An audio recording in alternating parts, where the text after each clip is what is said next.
Welcome back to another edition of Installing a Window with me, Richard McLaughlin with HomeFlash. Today we're going to be discussing a little bit more detail with respect to the latest building codes here in Canada, the CSA A440.4-19. But first, before we get into that, I want to discuss some of the details we see going on out there in the industry.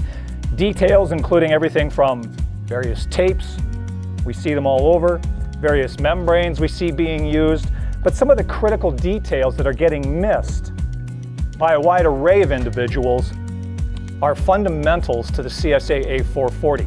Things like sloping the sill, creating a sill pan that's going to capture water and want it to drain. Again, these are details within the A440. Putting in a waterproof membrane and not nailing through it. We see so many times builders that are taking a membrane product and putting it back down in, and they're using OSB, they're wrapping it over. The fact of the matter is, in details such as this, the sill is flat. There's no opportunity for drainage. You have to inquire with your membrane supplier to ensure that their product is warranted and designed for standing water. Sloping the sill. We see so many builders taking SHIMS, driving them underneath the rough sill plate, between the cripples, raising the sill. Again, what's taking place is, at the end of the day, the window follows the slope of the rough sill plate. We don't want the window out of plumb. I'm sure your window manufacturer will agree. So taking the shims, putting them under the cripples, risks having the window out of plumb. Sure, you've sloped the sill, but you've created another problem. Continuing on with some of the details that we see in the industry, again today, 2020, are the use of membranes. I touched a little bit upon the use of membranes. The CSA A440s clearly state you don't want to puncture the membrane. Yes, the membrane may say that it's self-healing or self-sealing, but the fact of the matter is the code says do not puncture your waterproofing membrane surface. Membranes are not designed to hold standing water on a horizontal surface. Paramount. Number two, the use of shims. Many builders that I see out there, even in the building science professional industry, are using materials that will decay and rot. OSB, not a good choice. It decays, it rots, as does many spruce, plywoods. You want a product as your shim on top of your membrane to not decay. But the real secret is you do not want to puncture your membranes. And there is a host of membranes out there to choose from.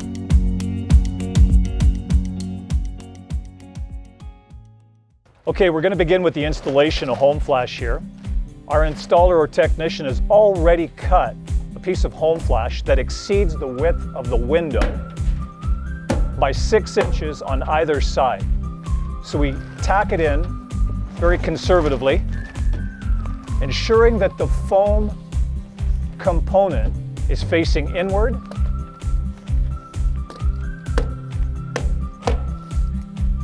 And it's just above our rough sill plate. And again, I want to emphasize, you don't need a lot of staples. We're wanting to ensure that the next trade can simply lift up the foam or the paper and continue with our shingle lapping product.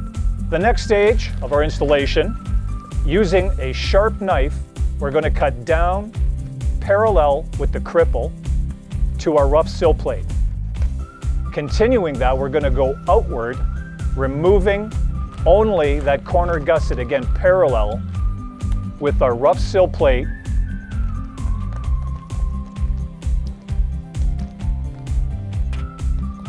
and outward.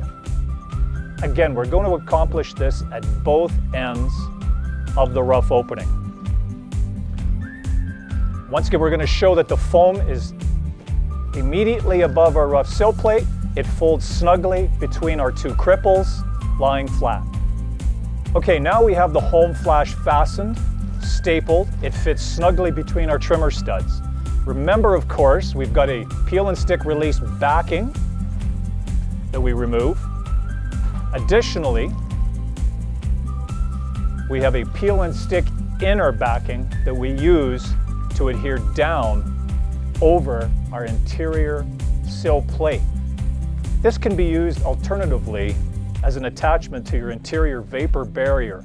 But if you look closely, what we have is a complete one-piece system. The exterior skirting over our sill pan and into and onto either your sill plate or a vapor barrier.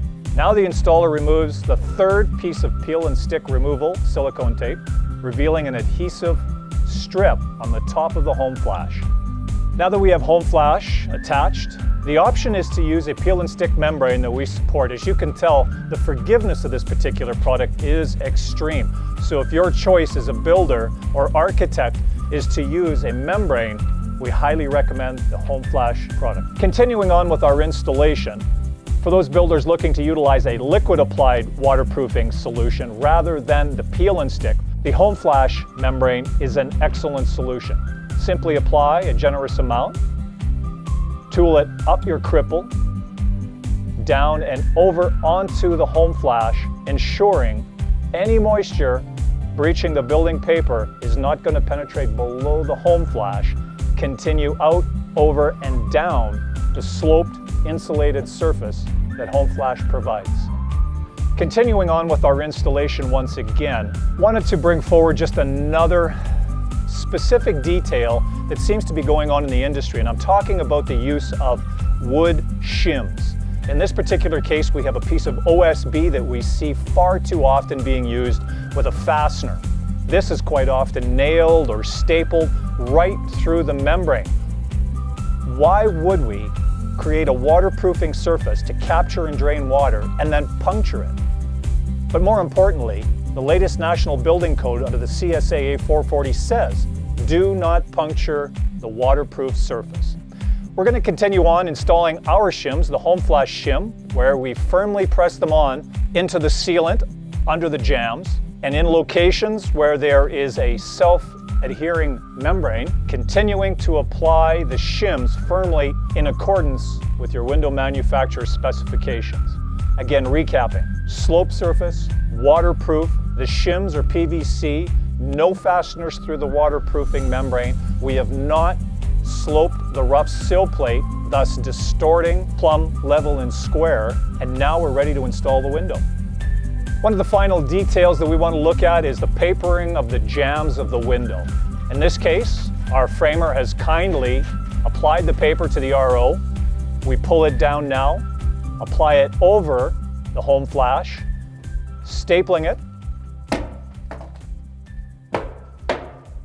in a shingling fashion.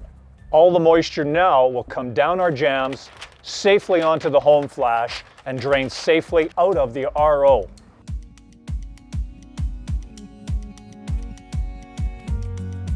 Just a few things I'd like to bring up before we conclude our installation of HomeFlash is, again, going over some of the topics that are key with the National Building Code here in Canada, and they're outlined under the CSAA 440. Shimming of the rough sills, shimming it up, taking a chance of throwing the window at a plumb, not a good thing. A lot of the membranes out there, I have to stress it over and over again. Ensure when you're choosing a peel and stick membrane that it is going to work with standing water. Many of the membranes out there right now today being used on a flat horizontal surface do not have a warranty and are not recommended for that use. Whatever the case may be, ensure that you check with your manufacturer to ensure the product is warranted and used with standing water. Another interesting point of note you should make too, if you're a builder, a designer, or an architect, when choosing a building science professional in this area of a sill pan, ensure that they comply with the building code. Your name is on the permit. You're liable. Make sure that your details conform to the latest building codes in your area. I'd like to thank you very much for listening. Any questions? Give us a call or look us up at homeflash.com.